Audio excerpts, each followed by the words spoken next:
It's just one of those pretty afternoons where I wish I was out at some cafe to grab coffee with my friends and read books, discuss about characters and tropes that we've been reading. But I made no plans for this weekend, but I thought I'm not gonna miss out on some bookish chit chat. So, hi, welcome to my channel. And today we're gonna talk about all the books that I've read from January to March. My geeky side might be a little upset that I did not read anything but fiction in the months between January and March. But oh my god, I'm so happy and I have no regrets because I read fiction, and I think that is the reason why I was able to read like 7 books from Jan to March, which is a personal record, honestly, after so many years. I don't know how I was able to read 3 books in 1 month, but we did it. We did it. I got my Kindle in January, so my first book obviously was the book that I read on my Kindle, and that was Shamli by Ann Patchett.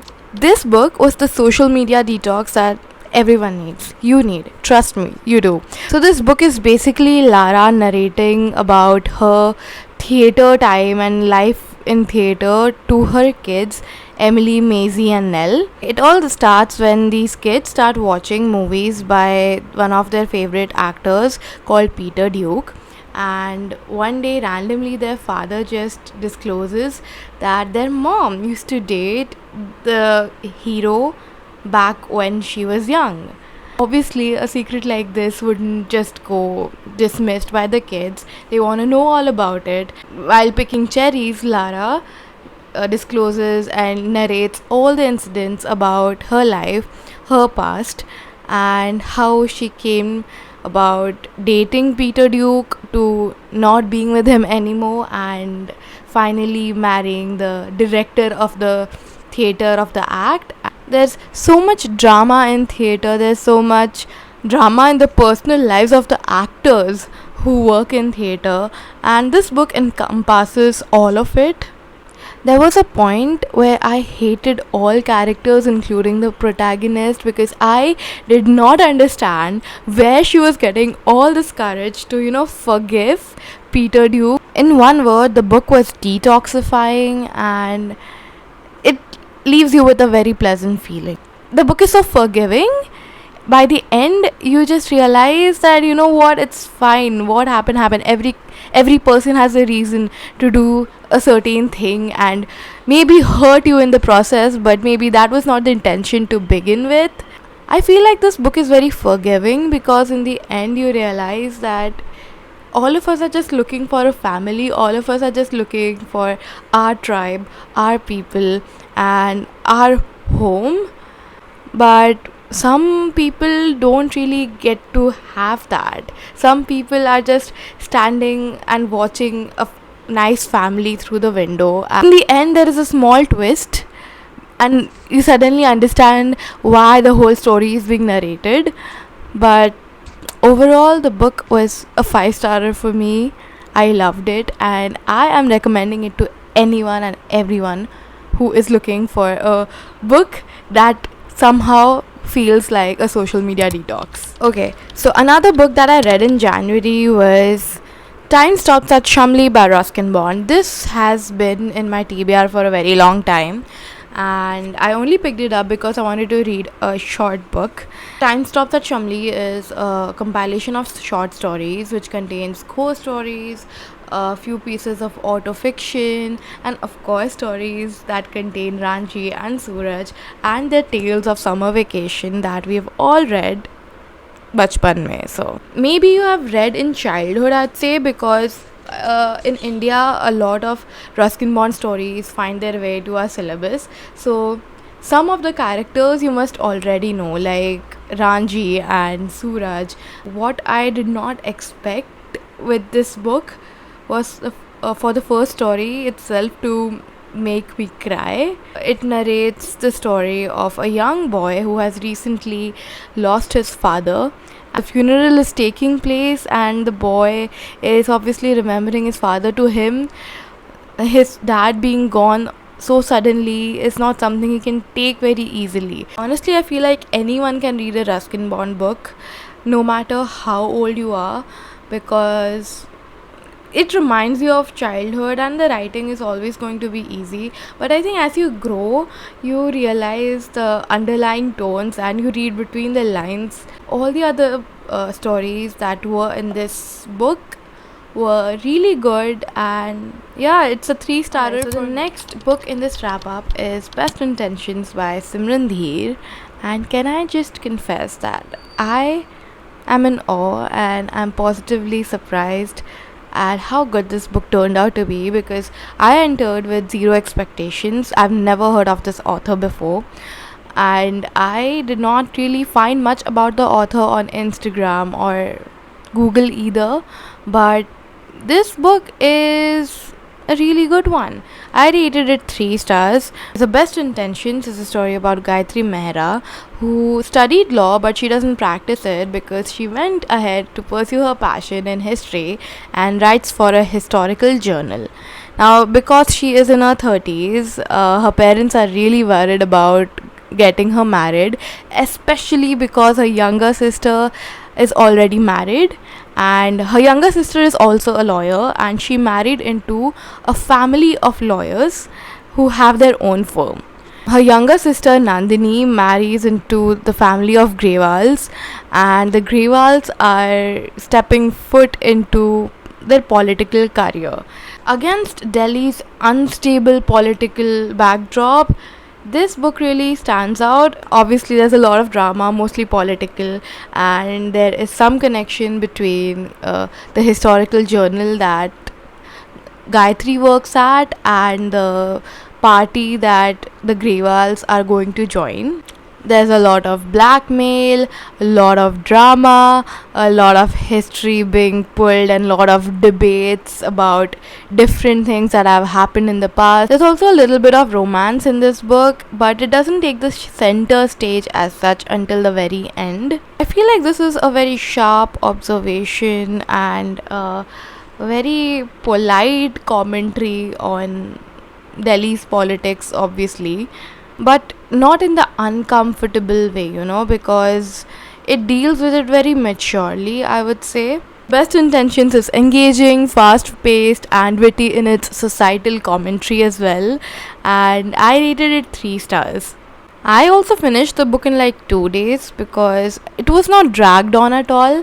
So if you're looking for a book that can pull you out of your reading slump and you're looking for a good Indian contemporary fiction to read, I would recommend Best Intentions. Alright, so then I read another book, and this was on my Kindle, so I don't have a physical copy of it. I read Persuasion by Jane Austen. I feel like I'm going to be attacked for this, but I realized that I do not enjoy Jane Austen's book as much as the next person. So I read Mansfield Park a year back, and it took me 2 months to finish it. So obviously I was not very keen on reading Persuasion because I thought it would be the experience would be the same, but because it was the book of the month of the club that I was part of, I decided to give it a go, and trust me, I was able to finish it within 2 weeks only because I read it on my Kindle, because Kindle makes you read fast. But otherwise, I feel like if I had the physical copy of it and if the book club thing was not a factor, again it would have taken me 2 months. Hear me out, I love reading classics, but something about Austenian work really takes a lot of attention, a lot of patience. There was a funny Goodreads review that was circulating social media a while back, and I do completely agree with it. Persuasion is a second chance romance between Anne and Admiral Croft, and of course there's a lot of tension, and of course there's a lot of yearning between them. I feel like I've come to the conclusion that when it comes to contemporary fiction, I prefer books written by women. But when it comes to classics, I kind of gravitate towards books written by men.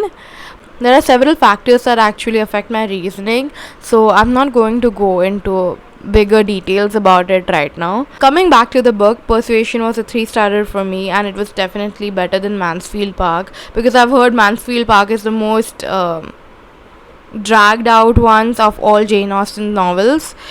I also watched the movie way before reading the book, so I kind of already knew what was going to happen in the book. Like, it wasn't spoiler for me, but obviously you read the book for the literature and for the language. I was particularly enthralled by the letter that Admiral Croft wrote to Anne at the very end of the book. That is the most famous letter from this book. Of course, Jane Austen is great at writing romance novels, and her witty societal commentary is also not unnoticed.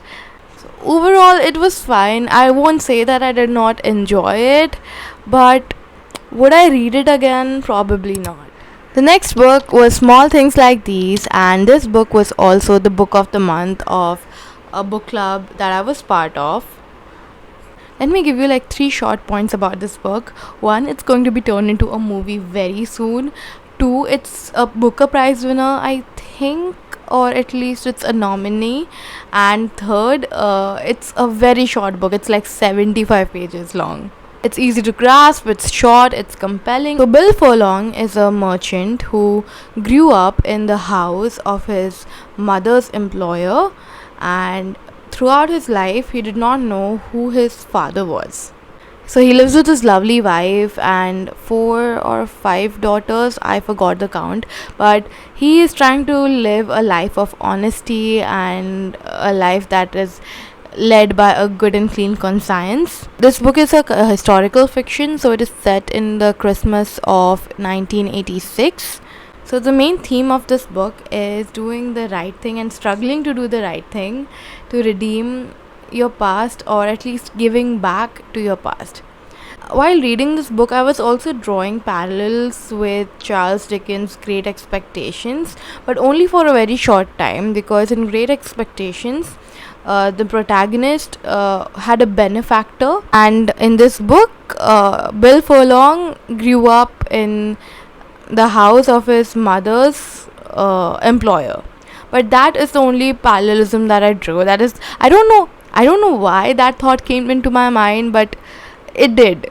By the end of this book, he does find out, or at least has some intuition about who his father might be. But of course, it is all about reading between the lines. I rated this book 4 stars because I enjoyed reading it. It was short, and also it had really decent and strong characterizations. It also involved a lot of reading between the lines, but it's quite easy when you start reading it.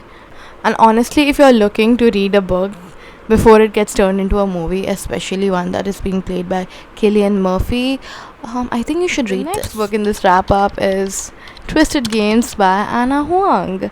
Bookstagram kind of convinced me to read this book. So Twisted Games is a romance between Reese Larson and I don't remember the female protagonist's name, but she is like the princess of Eldora, and Reese or Rice, I'm sorry if I'm butchering his name. Reese is the bodyguard of our princess, and it's a forced proximity romance.